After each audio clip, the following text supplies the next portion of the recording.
tout le monde. Merci d'être venu. Je crois qu'on va peut-être être capable de commencer notre webinaire qui est sur les questions clés pour la conférence des Nations Unies sur le changement climatique, le COP26 qui va avoir lieu en Écosse, en Glasgow, en fin de mois, le 31, je crois que ça commence, et début novembre. On est vraiment content d'avoir parmi nous aujourd'hui M. Axel Michalowa. Axel est vraiment un grand chercheur sur les enjeux des changements climatiques. Il est titulaire d'un doctorat en économie et travaille sur les instruments de politique climatique internationale et le processus de la Convention cadre des Nations Unies sur les changements climatiques depuis 1994. Grâce à sa vaste expérience professionnelle, Axel Michalowa est l'un des principaux experts dans le domaine des politiques climatiques internationales, de la conception des mécanismes de marché et du processus de la Convention cadre des Nations Unies sur le changement climatique. Il compte plus de 400 publications universitaires sur ces questions. Il était aussi auteur principal sur les politiques internationales d'atténuation dans les 4e et 5e rapports d'évaluation du GIEC en 2006 et 2013. Je suis vraiment content qu'il soit parmi nous pour ça, le deuxième webinaire, séminaire de la chaire sur la décarbonisation. Je crois qu'on est 20 participants par Internet, mais on est quelques-uns ici en salle, ici à l'UQAM, à Montréal. Donc, je vais donner la parole à M. Michalowa pour qu'il puisse nous présenter sur les enjeux, les questions clés pour le COP26. Donc, c'est à vous la parole, Axel. Oui, il faut fermer la diapo pour que je puisse partager le mien. Oui, merci. Donc,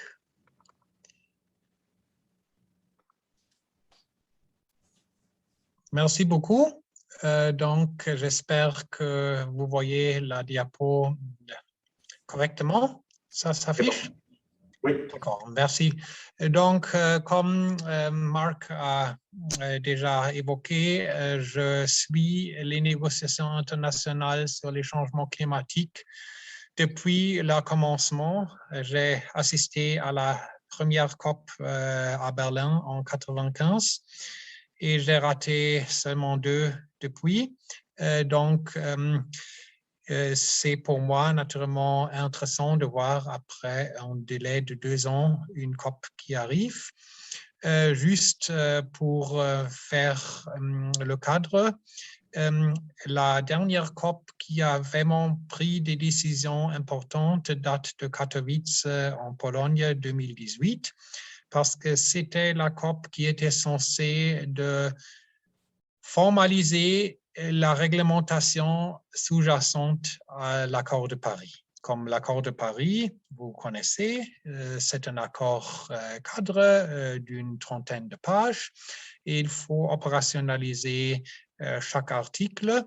Et ce paquet de Katowice a été décidé, mais il y avait 2 lacunes. Il y avait une lacune sur l'article 6, les mécanismes de coopération, et un autre échec sur les cadres temporels des CDN, donc des instruments nationaux pour mettre en œuvre l'accord de Paris.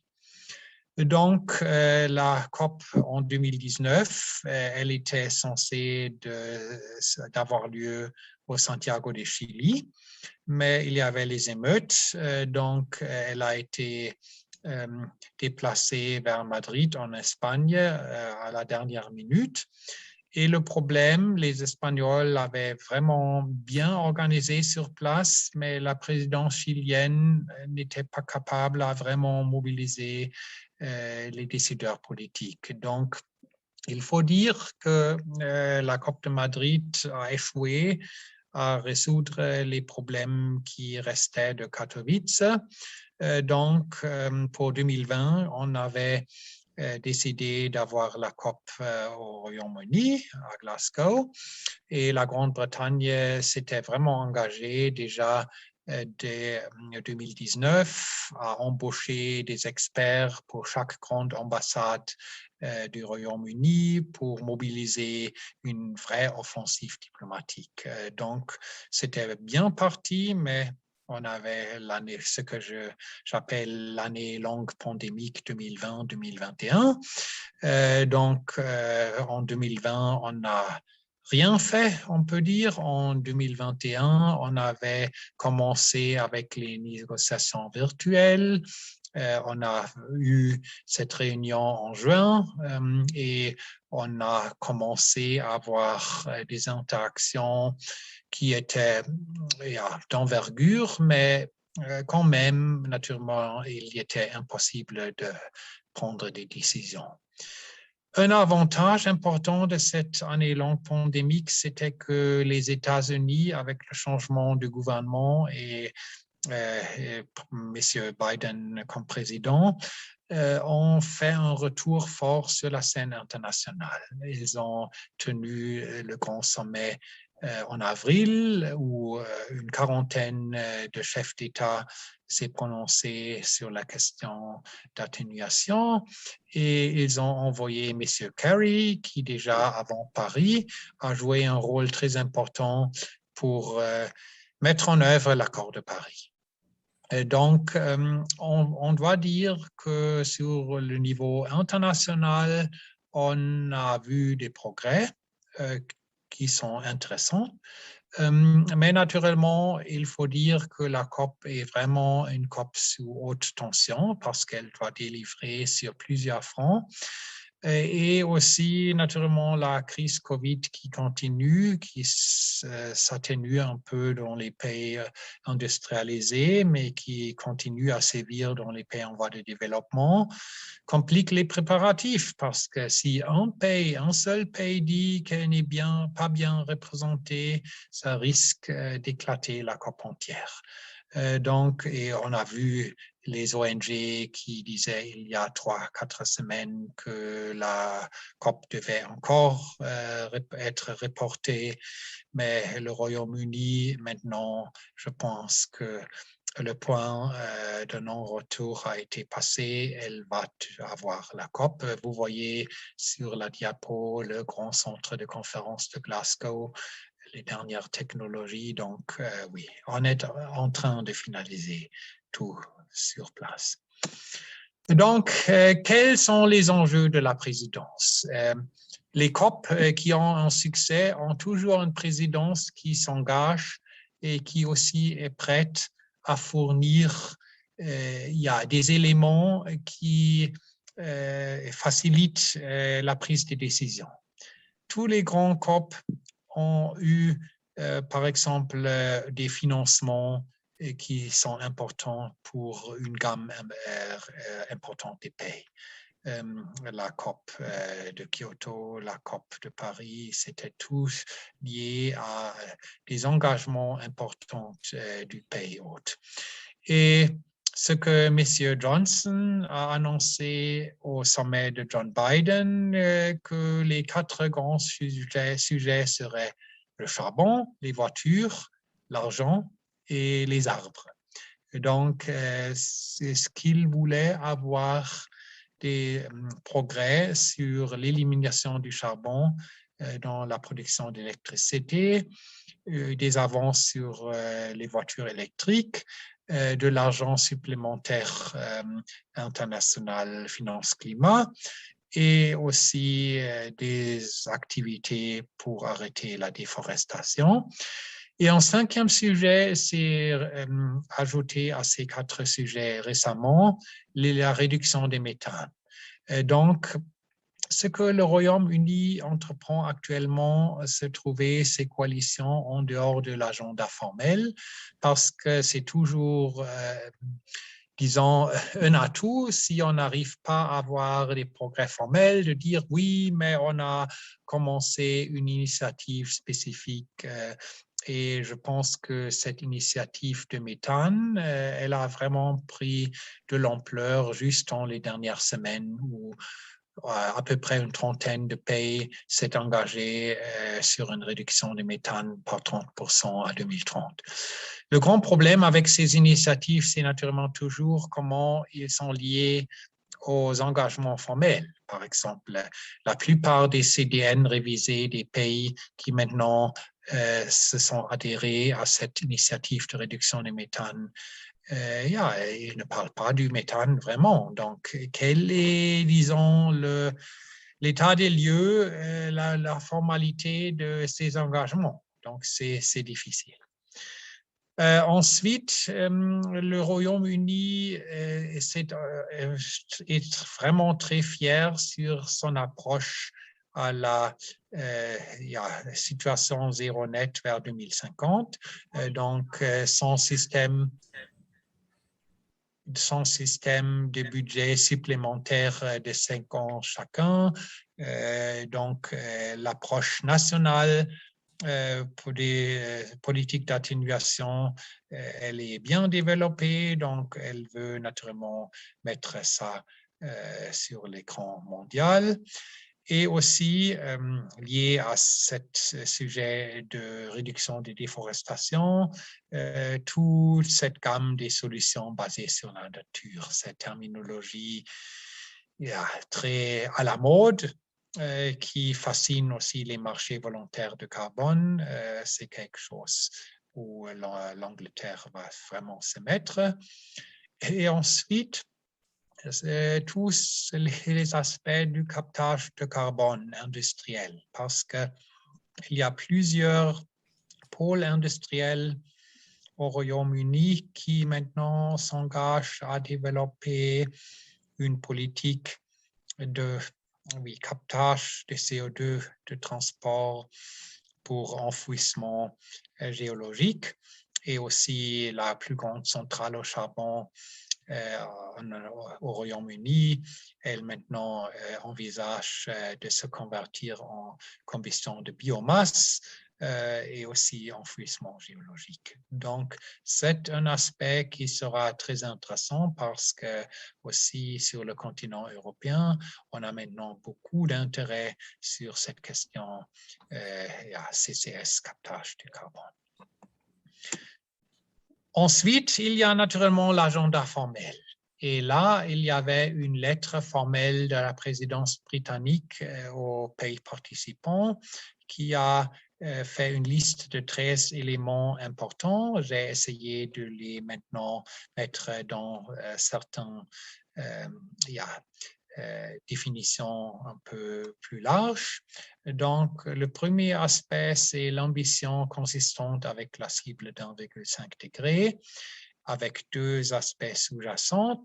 Le premier est d'améliorer l'ambition pendant la décennie actuelle. Et ensuite, comment assurer que l'ambition augmente au-delà de 2030 vers la neutralité carbone ou neutralité climatique vers le mi-siècle. Donc, c'est ce qui est intéressant parce que les COP dit en guillemets d'ambition ont toujours du mal de vraiment aboutir. Et cette fois, ça sera la même chose. La Chine, l'Inde, qui ne sont pas toujours prononcées sur la révision de leur CDN, on voit les petits pays qui s'engagent, mais les grands acteurs sont réticents. Donc, il faut voir si c'est une approche gagnante. Le deuxième volet clé, c'est l'adaptation. Et c'est aussi intéressant parce que l'adaptation jusqu'alors, dans le contexte de l'accord de Paris, était pas vraiment prise au sérieux. Et apparemment, le Royaume-Uni pense qu'il faut vraiment faire du travail pour assurer les pays en voie de développement qu'il y a de la finance pour l'adaptation et aussi une finance qui regarde les pertes et préjudices. Le problème avec les pertes et préjudices, c'est que vous savez que les États-Unis ne voulait pas avoir une formulation claire sur les pertes et préjudices. Une responsabilité juridique devrait être exclue. Donc là, c'est toujours quelque chose qui ne va pas vraiment aboutir. Donc, encore une fois, si la présidence du Royaume-Uni se penche sur, par exemple, des mesures d'adaptation, les métriques, là, ça pourrait être intéressant, mais je crains que sur les pertes et préjudices, c'est risqué. Ensuite, le grand volet article 6. Là, il y a 3 sujets qui ont été pris au très sérieux. La question de la taxe pour l'adaptation. Je vais entrer dans la discussion plus tard parce que je pense que c'est, disons, le vrai enjeu de la COP, résoudre après 2 échecs consécutifs la réglementation article 6. Ensuite, la question des 10 ajustements correspondants, donc le comptage des crédits, qu'on évite le double comptage sur le pays hôte et le pays acheteur.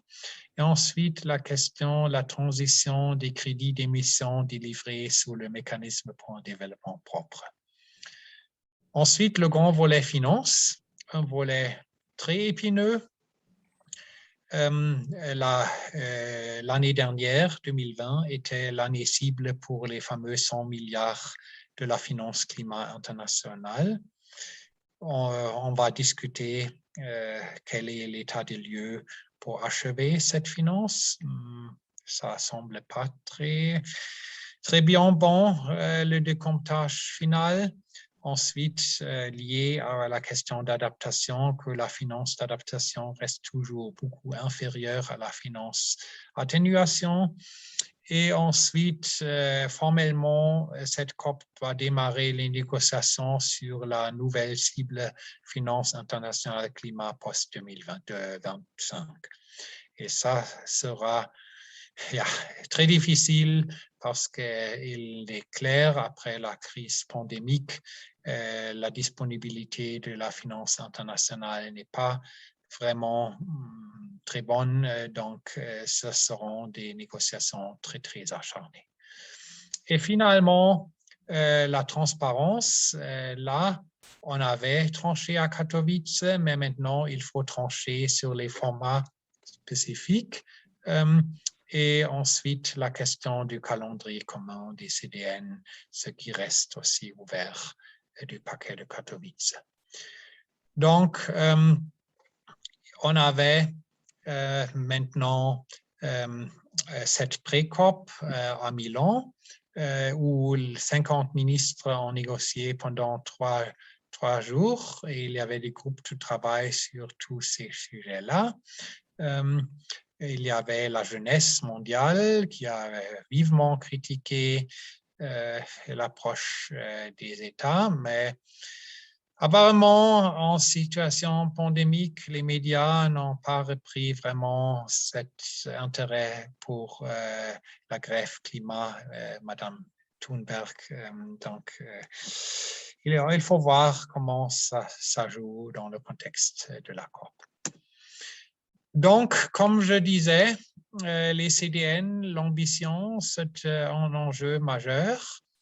Et il y a le rapport de synthèse de la Convention cadre qui a été publié en septembre. Il y aura une actualisation dans il y a 5 jours avec les CDN qui ont été soumis jusqu'à lundi de cette semaine. On a vu une foulée de CDN de petits pays et aussi l'Afrique du Sud, mais les grands pays, à l'Inde et la Chine, manquent toujours. Donc ici, vous voyez les émissions mondiales, la courbe noire qui a beaucoup augmenté dans la décennie de 2000, qui s'est un peu ralenti pendant la décennie de 2010.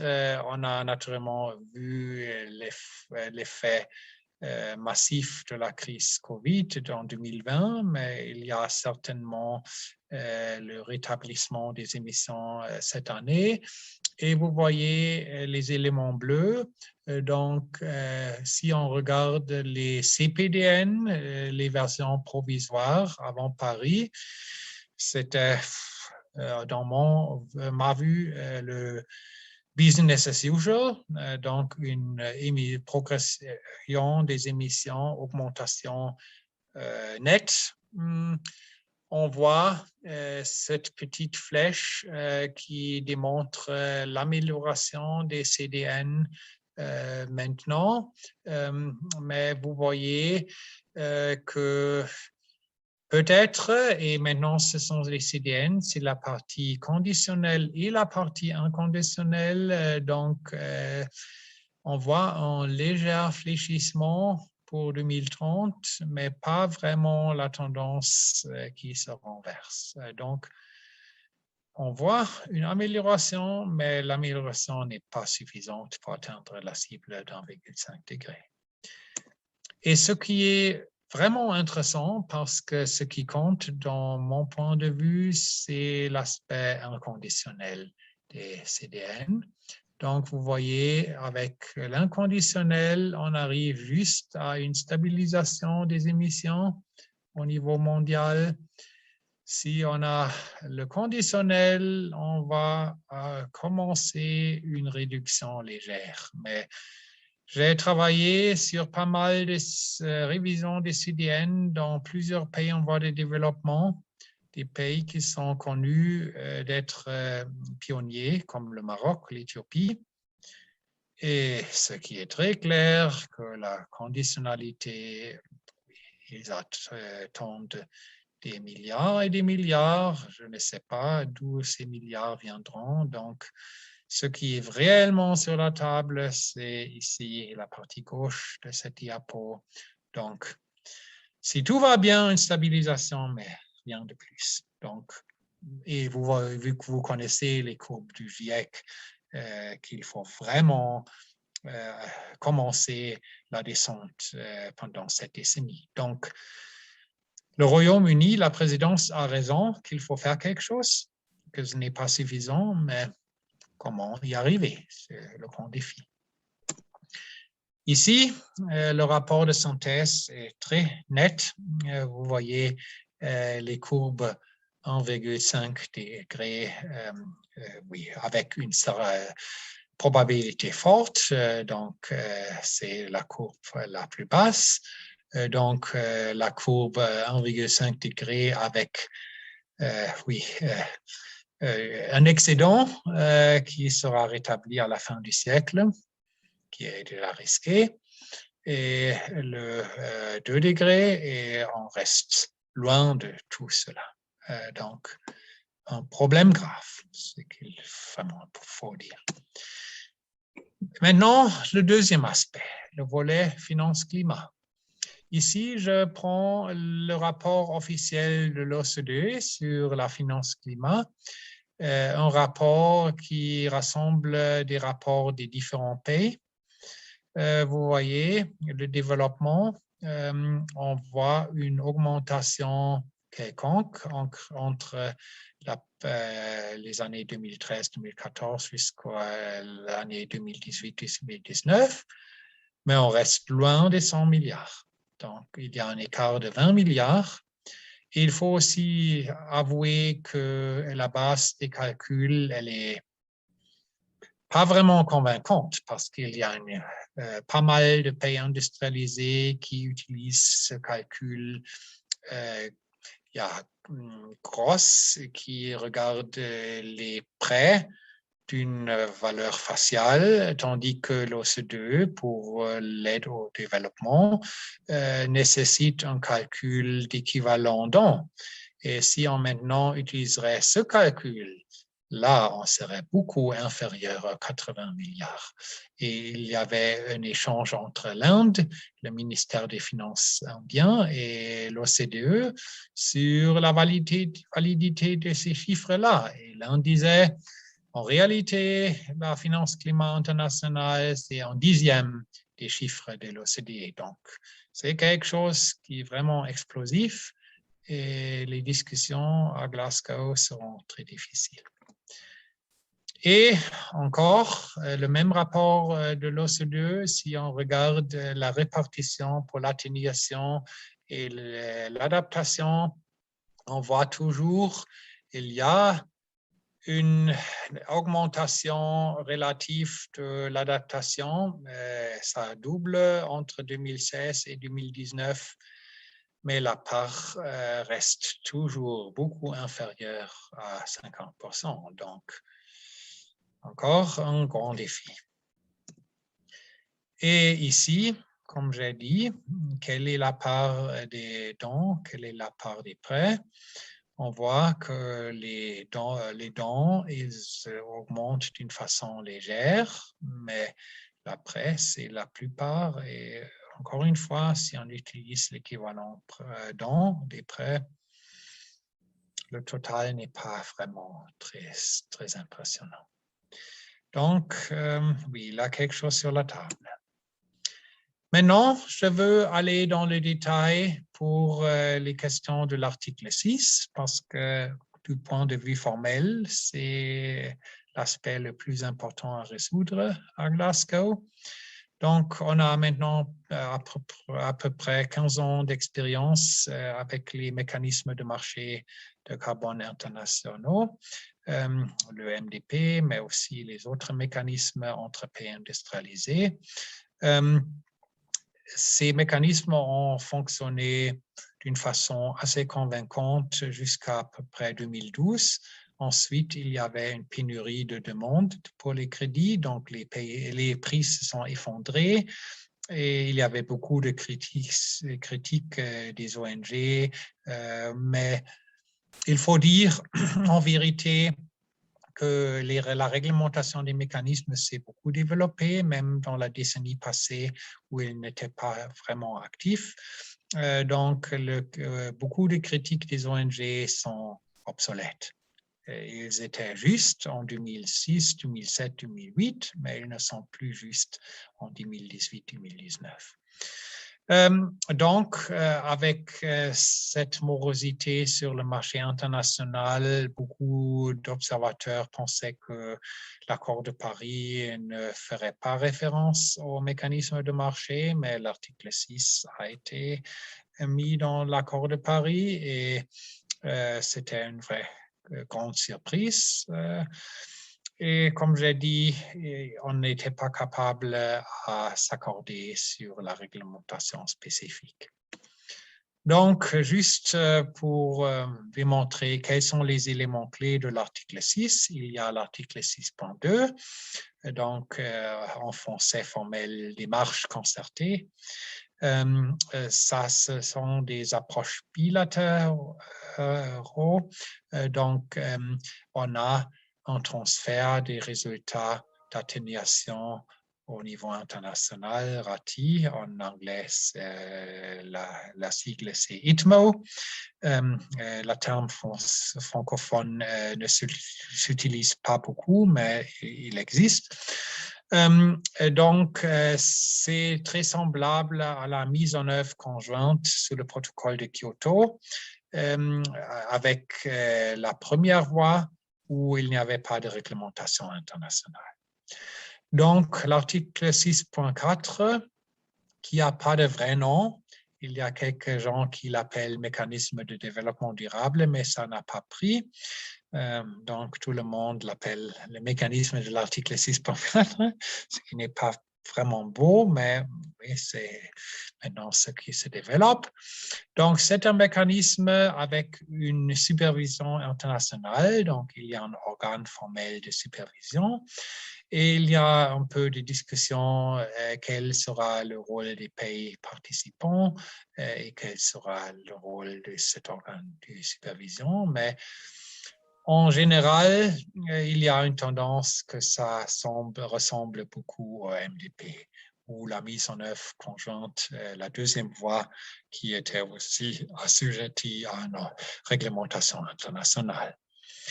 Il y a la troisième composante qui est souvent oubliée.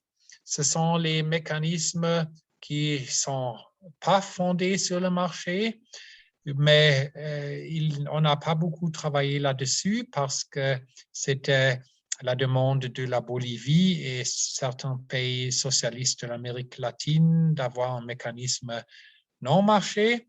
Quand la Bolivie a basculé son gouvernement sur la droite, elle a cessé de s'engager.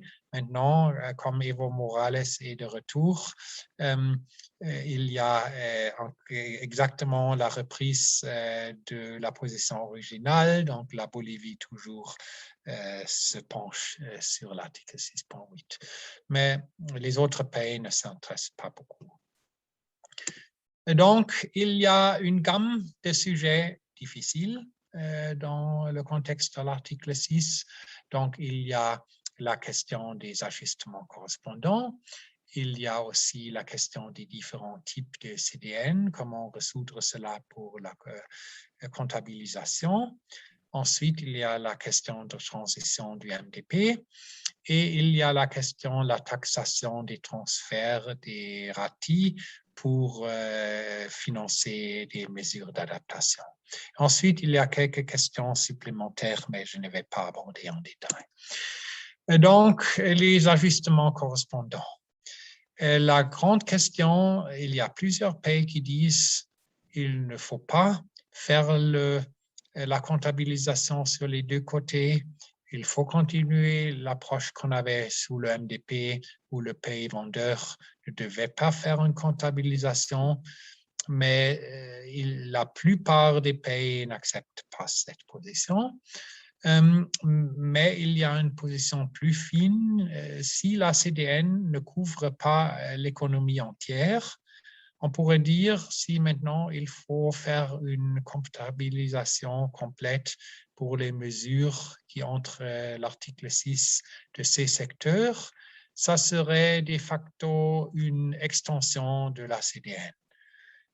Donc, c'est quelque chose qui est difficile à gérer. Et ensuite, il y a la question quoi faire avec les marchés volontaires. Parce que actuellement, les marchés volontaires vendent des crédits d'une façon transfrontalière sans avoir un aval des gouvernements.